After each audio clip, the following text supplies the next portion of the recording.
नमस्कार मित्रांनो, स्वागत आहे तुमचं एनजी अकॅडमीच्या आपल्या YouTube चॅनलमध्ये। मित्रांनो, आपण महा टीईटी साठी अतिशय इम्पॉर्टंट, अतिशय महत्त्वपूर्ण अशी प्रश्नपत्रिका पाहत असतो।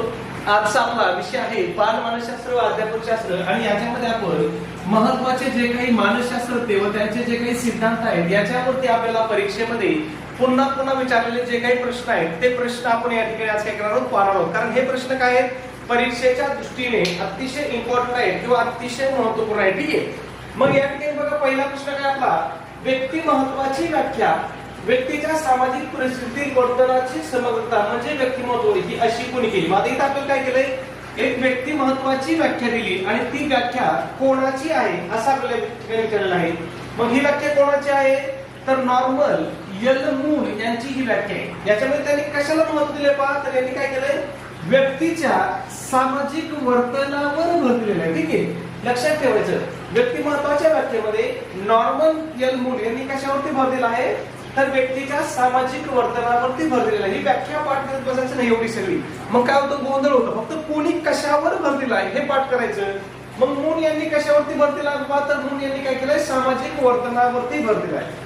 त्याच्यानंतर बघा, इतर जे काही आपल्याला पर्याय आहेत, तुम्हाला माहिती हे पर्याय सुद्धा काय असतात, आपल्या पुढच्या येणाऱ्या परीक्षेच्या दृष्टीने काय असतात, अतिशय महत्त्वाचे असतात। मग या ठिकाणी बघा, ऑलपोर्ट यांनी कोणता सिद्धांत मांडलाय, तर ऑलपोर्ट यांनी व्यक्ती महत्त्वाचा गुण विशेषण सिद्धांत मांडलेला। मग प्रश्न विचारू शकतात की खालीलपैकी कोणी व्यक्ती महत्त्वाचा गुण विशेषण सिद्धांत मांडलाय, मग कोण मांडलाय, तर GW ऑलपोर्ट यांनी मांडलेला आहे। किंवा असाही प्रश्न विचारला जाऊ शकतो की GW ऑलपोर्ट यांनी व्यक्ती महत्त्वाचा खालीलपैकी कोणता सिद्धांत मांडला, मग त्यांनी कोणता सिद्धांत मांडलाय, तर गुण विशेषण सिद्धांत मांडला। ठीक आहे, म्हणजे हे तुम्हाला सगळं लक्षात ठेवायचे।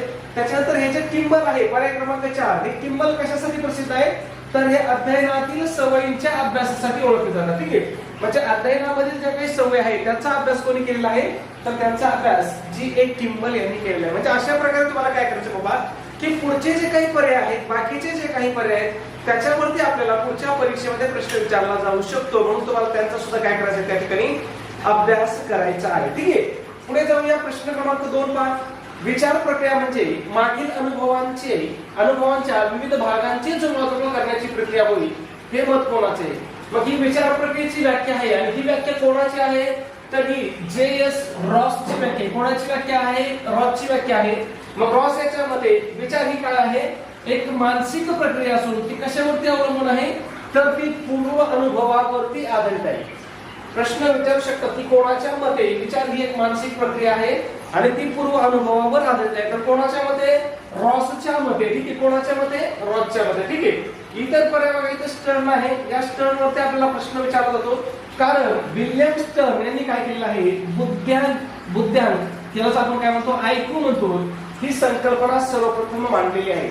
मग प्रश्न आपल्याला वारंवार परीक्षेमध्ये विचारला जातो की बुद्ध्यांक ही संकल्पना कोणी मांडली, सर्वप्रथम कोणी मांडली, तर ती कोणी मांडली होती, विल्यम स्टर्न यांनी मांडली होती। ठीक आहे, पुढे जाऊया, प्रश्न क्रमांक 3 पहा, बुद्धिमत्ता ही अनेक स्वतंत्र मानसिक क्षमतांचा समूह आहे असं कोण म्हटलं, काय, बुद्धिमत्ता म्हणजे अनेक स्वतंत्र मानसिक क्षमतांचा समूह असं कोण म्हणलेलं आहे, तर या ठिकाणी लुईस थर्स्टन म्हटलेलं आहे। कोण म्हटलेलं आहे, लुईस थर्स्टन म्हटलेलं आहे। मग लुईस थर्स्टन यांनी किती मानसिक क्षमता सांगितले याच्यावरती सुद्धा आपल्याला प्रश्न विचारला जातो, तर लुईस यांनी 7 ह्या प्राथमिक मानसिक क्षमता सांगितल्या आहेत। प्रश्न आपल्याला असाही विचारू शकतात की खालीलपैकी कोणी 7 प्राथमिक मानसिक क्षमता सांगितल्या, तर त्या कोणी, थर्स्टनने सांगितल्या होत्या, आणि थर्स्टन यांनी किती मानसिक क्षमता सांगितल्या हाही प्रश्न विचारू शकतात। मग त्यांनी किती मानसिक क्षमता सांगितल्या, तर 7 क्षमता सांगितल्या। इतर पर्यायामध्ये पहा, अल्फ्रेड बिने आहेत। मग अल्फ्रेड बिने यांनी काय केलं होतं, पहिली बुद्धिमत्ता चाचणी तयार केली होती। मग प्रश्न आपल्याला विचारू शकतात की खालीलपैकी कोणी पहिली बुद्धिमत्ता चाचणी विकसित केली, तर ती कोणी केली होती, अल्फ्रेड बिने यांनी केली होती, ती पहिली बुद्धिमत्ता चाचणी विकसित केली होती। ठीक आहे, त्याच्यानंतर बघा, स्पियरमन पर्याय होतात। मग स्पियरमन यांनी कोणती उत्पत्ती मांडलेली आहे, तर त्यांनी द्विघटक उत्पत्ती मांडलेली। या द्विघटक मध्ये त्यांचे घटक कोण होते, द्विघटक म्हणजे काय, 2 घटक। कोणते 2 घटक होते, एक होता G आणि दुसरा काय होता, S। ठीक आहे, लक्षात ठेवा, G म्हणजे काय, जनरल म्हणजे सामान्य घटक, आणि S म्हणजे विशेष घटक। ठीक आहे, हे पण लक्षात ठेवा, G म्हणजे काय आहे, सामान्य घटक, आणि S म्हणजे काय आहे, विशेष घटक आहे। ठीक आहे, हे लक्षात ठेवा, प्रश्न आपल्याला परीक्षेमध्ये वारंवार या ठिकाणी विचारले जातात। पुढच्या प्रश्नाकडे जाऊ. प्रश्न क्रमांक 4. सायको अनालिसिस म्हणजेच मनोविश्लेषणवाद या संप्रदायाचा जनक कोण आहे? कशाचा? मनोविश्लेषणवादाचा जनक कोण आहे? तर हा कोण आहे? सिग्मंड फ्राइड आहे. कोण आहे मनोविश्लेषणवादाचा जनक? सिग्मंड फ्राइड आहे. मग सिग्मंड फ्राइड यांनी अचेतन मनाचा अभ्यास करून किंवा मानवी मनाचा अभ्यास करून काही संकल्पना मांडल्या. त्या संकल्पना कोणत्या आहेत पहा? ईड, इगो आणि सुपर इगो. प्रश्न वारंवार या ईड, इगो आणि सुपर इगो वरती विचारला जातो. मग ईड, इगो आणि सुपर इगो या संकल्पना कोणी मांडलेल्या आहेत? तर त्या सिग्मंड फ्राइड यांनी मांडलेल्या आहेत. सिग्मंड फ्राइड यांना काय म्हटलं जातं? मनोविश्लेषणवाद या संप्रदायाचं काय म्हटलं जातं? जनक म्हटलं जातं. ठीक आहे. त्याच्यानंतर बघा जॉन डुई हे कोण आहेत? तर जॉन डुई हे प्रगत शिक्षणाचे जनक आहेत. त्यांनी शिक्षणाला काय म्हटलेलं आहे? ते त्रिकेंद्रित प्रक्रिया आहे असं कोणी म्हटलं होतं शिक्षणाला किंवा अध्ययनाला? तर ते जॉन डुई यांनी म्हटलेले आहे. ठीक आहे. त्याच्यानंतर विल्यम जेम्स यांनी कशाचा पाया रचलेला आहे? तर यांनी कार्यवादाचा पाया रचलेला आहे. मग ते सुद्धा आपल्या लक्षात ठेवायचे आहे की विल्यम जेम्स यांनी काय केलं आहे? कार्यवादाचा पाया रचलेला आहे. ठीक आहे. पुढे बघा पर्याय क्रमांक 5 आहे. काय विचारलंय? किशोरवयीन अवस्था हा संघर्ष आणि तणावाचा काळ असतो. हे प्रसिद्ध विधान कोणाचे आहे? काय? किशोरवयीन अवस्था हा संघर्ष आणि तणावाचा काळ असतो. हे प्रसिद्ध विधान कोणाचं आहे? मग हे कोणाचं आहे हे विधान? तर हे स्टेनले हॉल यांचं आहे. स्टेनले हॉल यांनी किशोरावस्थेला काय म्हटलेलं आहे? तणावाचा काळ म्हटलेले किंवा वादळाचा काळ म्हटलेले. मग त्यांनी किशोरावस्थेला का बरं तणावाचा काळ किंवा वादळाचा काळ म्हटला असेल तर का? तर किशोरावस्थेमध्ये वेगवेगळे शारीरिक व मानसिक काय होत असतात? बदल होत असतात. या बदलामुळे त्यांनी त्याला काय म्हटलंय? वादळाचा काळ म्हणलेला आहे. काय म्हटलेलं आहे? वादळाचा काळ म्हटलेला आहे किंवा तणावाचा काळ किंवा संघर्षाचा काळ सुद्धा म्हटलेला आहे. ठीक आहे.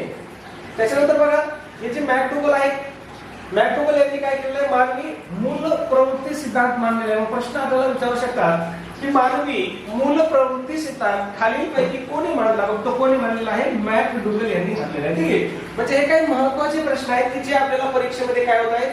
पुन्हा किंवा वारंवार परीक्षेमध्ये विचारले जाणारे प्रश्न आहेत. ठीक आहे. पुढे बघा 6 नंबर नॉन डायरेक्टिव्ह समुपदेशन, त्यालाच आपण मराठीमध्ये काय म्हणतो? अनिर्देशित समुपदेशन चा पुरस्कार कोणी केला? कशाचा पुरस्कार? अनिर्देशित समुपदेशनचा पुरस्कार कोणी केला? तर तो कार्ल रॉजर्स यांनी केला. कोणी केला? कार्ल रॉजर्स यांनी केला. मग याच्यामध्ये या समुपदेशनामध्ये त्यांनी कोणाला केंद्रस्थानी ठेवलं होतं? तर यांनी सल्ला घेणाऱ्या व्यक्तीला केंद्रस्थानी ठेवून काय केलेलं? हा अनिर्देशित समुपदेशन मांडलेला आहे. ठीक आहे. त्याच्यानंतर पॅव्हलोव ऑप्शन आहे आपल्याला. मग पॅव्हलोवची कोणती उपपत्ती आहे? तर ती आहे अभिजात अभिसंधान उपपत्ती. प्रश्न परीक्षेमध्ये वारंवार विचारला जातो की पॅव्हलोव यांनी खालीलपैकी कोणती उपपत्ती मांडली? तर त्यांनी कोणती उपपत्ती मांडली होती? अभिजात अभिसंधान ही उपपत्ती पॅव्हलोव यांनी मांडली होती. ठीक आहे. पुढे जाऊया. प्रश्न क्रमांक 7 बघा काय विचारलंय? जीन पियाजे यांच्या मते बौद्धिक विकासाची तिसरी पायरी कोणती आहे? मग बौद्धिक विकासाची तिसरी पायरी कोणती आहे? तर ती मूर्त क्रियात्मक पायरी आहे. कोणाच्या मते? तर त्या जीन पियाजेच्या मते. मग प्रश्न विचारू शकतात की जीन पियाजे यांनी विकासाच्या किती पायऱ्या सांगितल्या? मग जीन पियाजे यांनी विकासाच्या किती पायऱ्या सांगितल्या? बाबा 4 पायऱ्या सांगितल्या. मग त्या 4 मधली पहिली पायरी कोणती आहे? तर ती आहे संवेदी कारक अवस्था. संवेदी कारक अवस्था वयाच्या कोणत्या वर्षापासून कोणत्या वर्षापर्यंत असते? तर ती जन्मापासून 2 वर्षापर्यंत असते. ठीक आहे. त्याच्यानंतर बौद्धिक विकासाची दुसरी पायरी काय सांगितली त्यांनी? पूर्व क्रियात्मक अवस्था सांगितली. ही कोणत्या वर्षापासून कोणत्या वर्षापर्यंत असते? तर ही 2 ते 7 वर्षापर्यंत असते. आणि तिसरी पायरी सांगितली मूर्त क्रियात्मक अवस्था, ही 7 वर्षापासून 11 वर्षापर्यंत असते. ठीक आहे. या लक्षात ठेवायचं मित्रांनो, ह्या ज्या बौद्धिक विकासाच्या अवस्था आहेत ना, यांच्यावरती आपल्याला भरपूर सारे प्रश्न विचारले जातात. मग कोणती अवस्था कोणत्या वर्षापासून आहे आणि या अवस्थांचा क्रम पण तुम्हाला लक्षात ठेवायचा आहे. चौथी कोणती आहे? औपचारिक क्रियात्मक अवस्था 11 वर्षाच्या पुढे असते ती. ठीक आहे. हे सगळं तुम्हाला लक्षात ठेवायचं मित्रांनो, कारण परीक्षेमध्ये आपल्याला त्यावरती वारंवार प्रश्न विचारलेले आहेत. ठीक आहे. पुढचा प्रश्न पाहण्यामध्ये मित्रांनो आपण महा टीईटी साठी अतिशय इम्पॉर्टंट अतिशय महत्त्वपूर्ण अशी टेस्ट सिरीज या ठिकाणी सुरू केली आहे. मग आपल्या टेस्ट सिरीजचं वैशिष्ट्य की तुमच्या महा टीईटीच्या संपूर्ण अभ्यासक्रमावर आधारित अशी आपली टेस्ट असणार आहे. मग यामध्ये तुम्हाला काय भेटेल? तर 10 टेस्ट पेपर भेटतील. त्याच बरोबर सगळ्यात महत्त्वाचं तुम्हाला आतापर्यंत झालेल्या महा टीईटीच्या सर्व प्रश्नपत्रिका भेटतील. आणि या सर्व प्रश्नपत्रिका तुम्हाला कशा भेटतील? तर त्या उत्तर सूची सहित भेटतील. ठीक आहे. सर्व प्रश्नपत्रिका भेटतील आणि त्या कशा भेटतील? तुम्हाला उत्तर सूची सहित भेटतील. ठीक आहे. त्याचबरोबर मित्रांनो यासोबत आपण तुम्हाला काय करतोय फ्रीमध्ये अतिशय IMP अतिशय इम्पॉर्टंट अशा नोट्स सुद्धा पाठवत आहोत. मग यामध्ये कोणकोणत्या विषयाच्या नोट्स असतील? मराठी असेल, हिंदी असेल, इंग्रजी असेल, मानसशास्त्र असेल, इतिहास असेल, भूगोल असेल, गणित बुद्धिमत्ता असेल, या सगळ्या विषयाच्या नोट्स तुम्हाला त्या ठिकाणी पाठवल्या जातील. ठीक आहे. त्याचबरोबर इयत्ता 4थी ते 8वी पर्यंतचे जे काही शालेय पुस्तक आहेत त्या शालेय पुस्तकांच्या सुद्धा अतिशय इम्पॉर्टंट अशा नोट्स तुम्हाला पाठवल्या जातील. मग त्यामध्ये इयत्ता 4थी ते 8वीचा इतिहास असेल, भूगोल असेल, राज्यशास्त्र असेल आणि विज्ञान विषय असेल, या सगळ्या विषयांच्या नोट्स तुम्हाला पाठवल्या जातील. मग परीक्षेमध्ये बाबा तुम्ही फक्त एवढ्याच परीक्षेचा किंवा एवढ्याच अभ्यासात मटेरियलचा जर अभ्यास केला तर तुम्हाला किती मार्क पडतील? तर तुम्हाला परीक्षेमध्ये 100 पेक्षा जास्त मार्क काय त्या ठिकाणी 100% पडतील. ठीक आहे. मग याची किंमत किती मित्रांनो? तर फक्त 200 रुपये किंमत आहे. पण त्यामध्ये सुद्धा विद्यार्थ्याच्या मागणीस्तव आपली ऑफर आहे. मग या ऑफरनुसार जर तुम्ही आज आपली टेस्ट सिरीज घेतली तर ही तुम्हाला फक्त आणि फक्त किती रुपये भेटणार आहे? 139 रुपयाला तुम्हाला ही टेस्ट सिरीज पडणार आहे. मग हे 139 रुपये पाठवण्यासाठी तुम्हाला काय करायचं? तुम्हाला व्हॉट्सअपला मेसेज करायचा या नंबरवरती 96 89 14 16 30 हा आपला नंबर आहे. याच्यावरती तुम्हाला मेसेज करायचा आहे की सर आम्हाला स्कॅनर पाठवा किंवा QR कोड पाठवा. मग त्या ठिकाणी तुम्हाला स्कॅनर पाठवला जाईल. त्याच्यावरती तुम्हाला काय करायचं? 139 रुपये पाठवायचे आणि तुम्ही जे पैसे पाठवता त्याचा काय करायचा? एक स्क्रीनशॉट काढायचा आणि तो मला व्हॉट्सअपला टाकायचा आहे. ठीक आहे. त्याच्यानंतर बऱ्याच लोकांना बऱ्याच मित्रांना काय होत नाही की स्कॅनरवरती पैसे पाठवायला जमत नाहीत. मग तुम्ही आपल्या 96 89 14 16 30 या आपल्या नंबरवरती गुगल पे किंवा फोन पे केलं तरी चालेल. फक्त पैसे पाठवल्यानंतर तुम्हाला काय करायचंय? त्याचा स्क्रीनशॉट काय करायचा? मला व्हॉट्सअपला टाकायचा आहे. ठीक आहे. व्हॉट्सअपला तुमचा स्क्रीनशॉट मिळाल्याबरोबर 5 मिनिटाच्या आतमध्ये तुम्हाला काय केलं जाईल? संपूर्ण स्टडी मटेरियल हे PDF फाईलच्या स्वरूपामध्ये तुम्हाला त्या ठिकाणी पाठवून दिलं जाईल. ठीक आहे. पुढे जाऊया मित्रांनो. प्रश्न क्रमांक 8 आहे द इंटरप्रिटेशन ऑफ ड्रीम्स.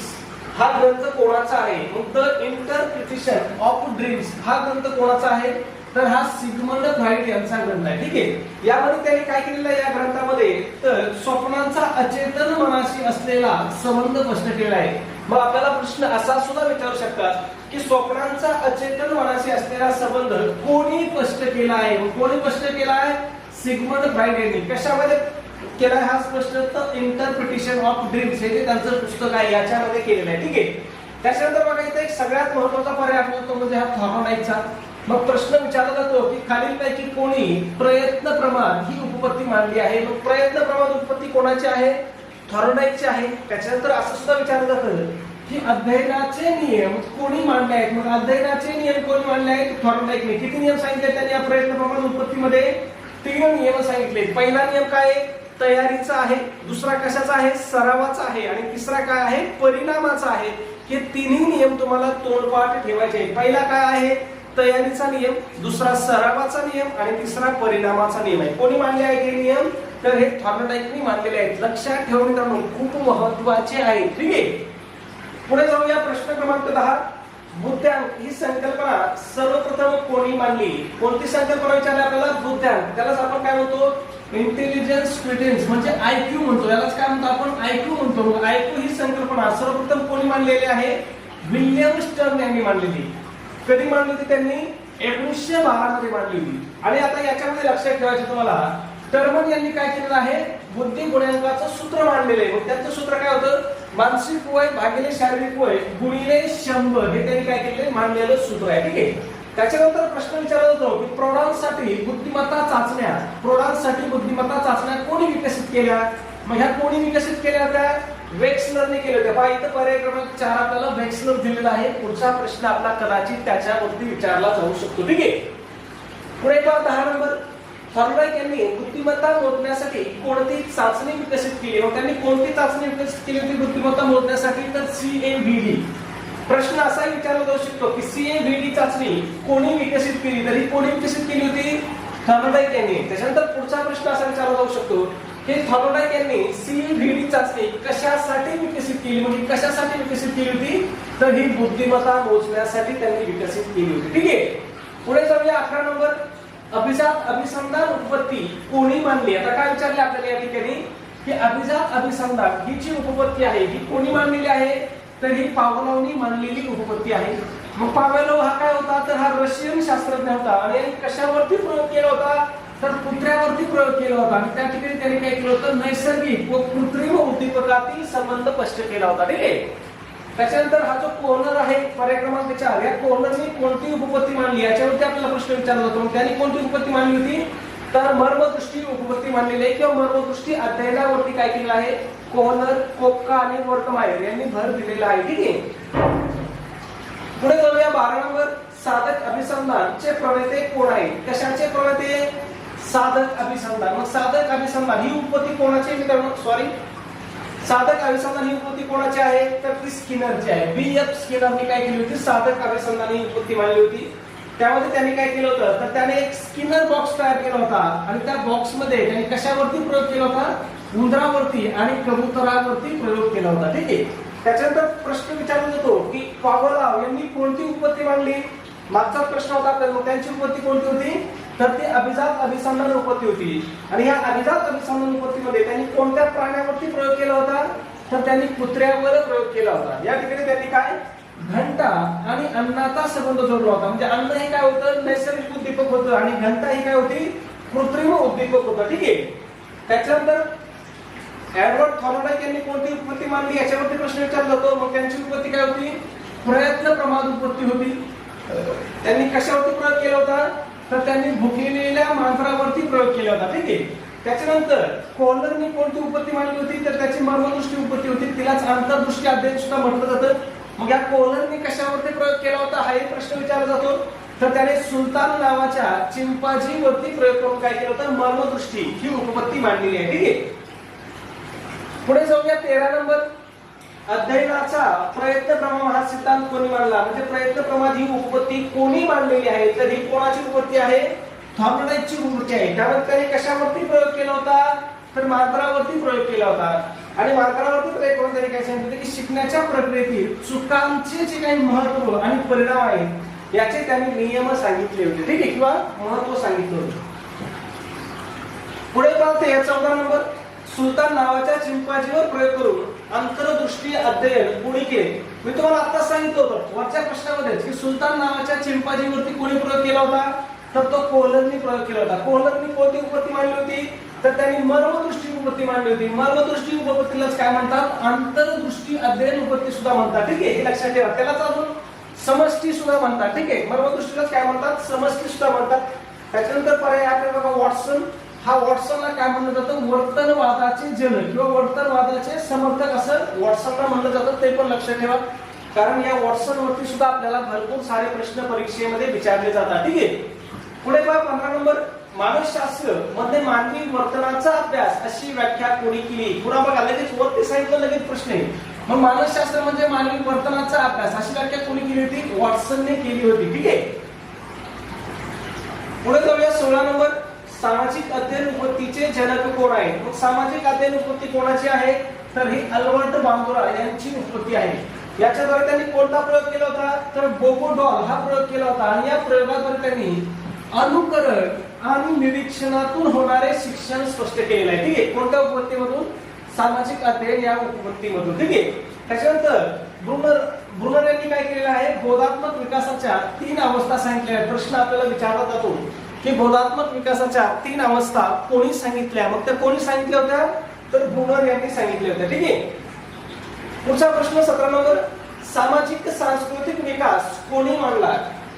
सामाजिक सांस्कृतिक विकास कोणी मांडलेला आहे, तर हा वायगोत्स्की म्हणजे लेव वायगोत्स्की यांनी हा मांडलेला आहे. त्याच्यामध्ये त्यांनी काय केलेलं आहे, भाषेचं महत्व आणि झेड पिढी म्हणजे समीपस्थ विकासाचं क्षेत्र ह्या संकल्पना मांडलेल्या आहेत. ठीक आहे.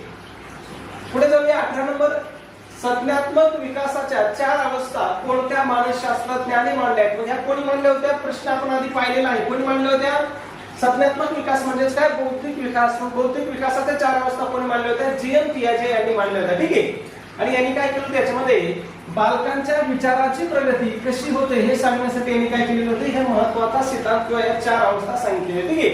पुढचा प्रश्न पाहण्याबद्दल मित्रांनो एक छोटीशी पण अतिशय महत्त्वाची सूचना.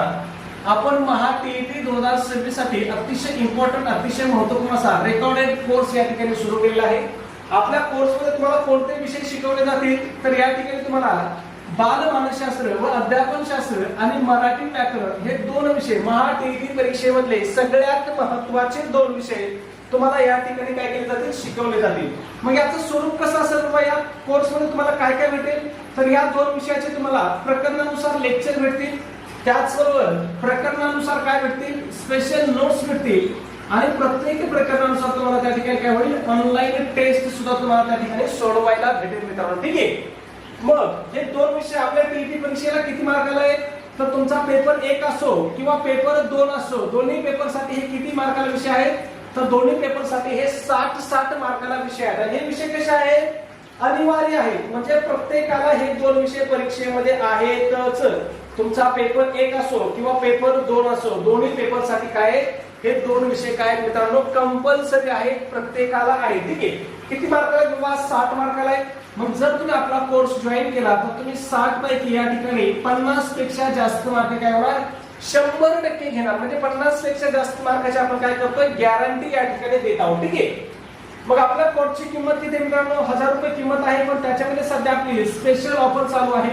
मग स्पेशल ऑफरनुसार तुम्हाला हा कोर्स काय होईल, फक्त 499 ला भेटेल. याच्यामध्ये ऍप्लिकेशनचे चार्जेस 24 रुपये ऍड होतील.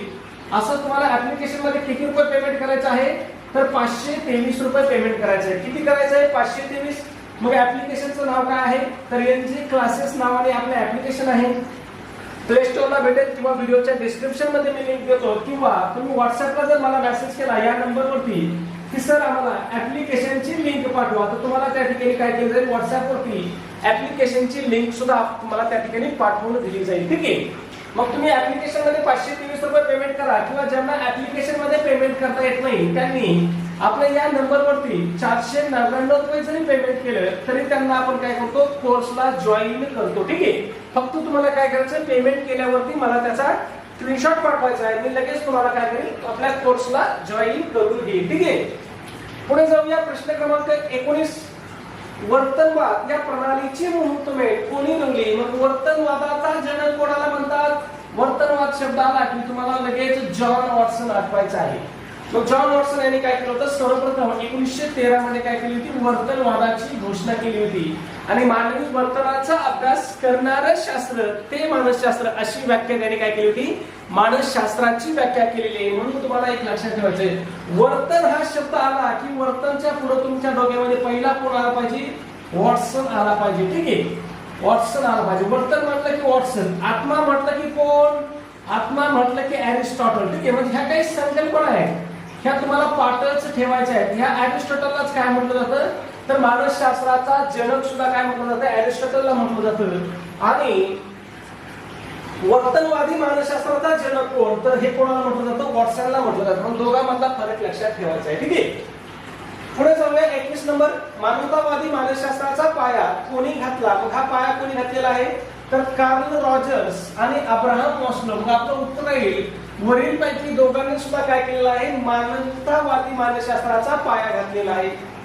पुढचा प्रश्न पाहूया. 22 नंबर, स्किनर यांनी साधक अभिसंधानात सर्वात महत्व कशाला दिलं आहे. मग स्किनर यांची कोणती उत्पत्ती आहे, तर ती साधक अभिसंधान उत्पत्ती आहे. आणि त्यांनी याच्यामध्ये बळकटीकरणाला काय केलेलं आहे, सर्वात जास्त महत्व आहे. मग बक्षीस किंवा शिक्षा या परिणामामुळे काय होते, वर्तन वारंवार घडते किंवा थांबतं, असा सिद्धांत कोणी मांडलेला आहे, तर स्किनर यांनी मांडलेला आहे.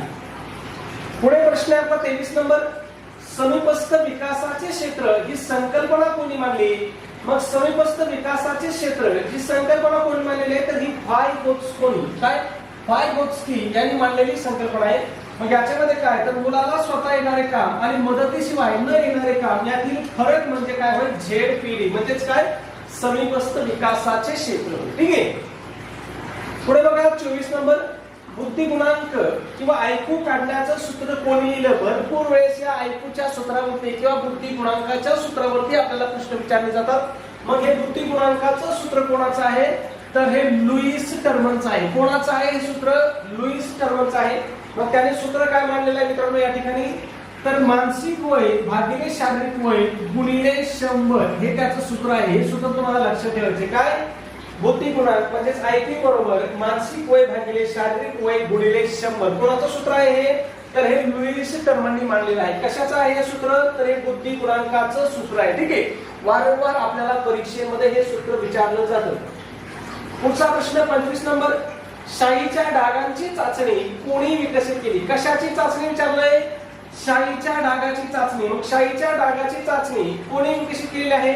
तर ही हर्मन रोशार्ड यांनी काय केलेलं आहे? शाईच्या डागाची चाचणी विकसित केलेली आहे. ठीक आहे, पुढे जाऊया. आपला शेवटचा प्रश्न काय विचारलं पहा, मानसशास्त्र म्हणजे मानवी वर्तनाचा अभ्यास अशी व्याख्या कोणी केलेली आहे? या प्रश्नाचं उत्तर काय करायचं मित्रांनो तुम्हाला कमेंट मध्ये सांगायचं आहे. चॅनलला सबस्क्राईब केलं असेल तर सबस्क्राईब करा, व्हिडिओ आवडला असेल तर एक लाईक करा आणि आपला व्हिडिओ तुमच्या मित्राला किंवा तुमच्याकडे असणाऱ्या शैक्षणिक ग्रुपला नक्की शेअर करत चला. धन्यवाद मित्रांनो.